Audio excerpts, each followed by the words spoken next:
तर मुंबई महापालिकेवरती भगवा झेंडा फडकवल्याशिवाय राहणार नाही असे एकनाथ शिंदे यांनी म्हटलंय। राक्षसाचा जीव पोपटात असतो तसा त्यांचा जीव मुंबई पालिकेत आहे असे एकनाथ शिंदे यांनी म्हटलं।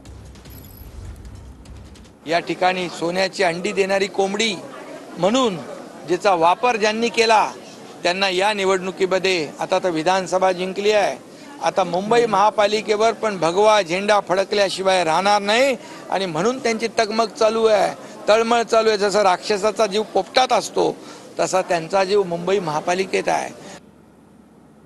तर गेट बंद करून निर्धार सभा झाली अशी टीका देखील एकनाथ शिंदेंनी केलेली आहे। त्यांना निर्धार शिबिराची नाही तर आरोग्य शिबिराची गरज असल्याचं देखील एकनाथ शिंदे यांनी म्हटलं। लोकांनी त्यांच्या विधानसभेला दांड्या गुल केल्या अशी टीका देखील यावेळेला एकनाथ शिंदेंनी केली।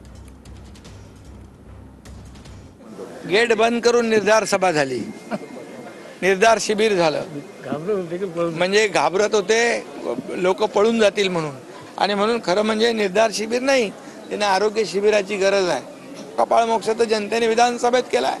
कोणाची दांडी गुल करताय? तुमच्या दांड्या तर विधानसभेत लोकांनी गुल केल्यात।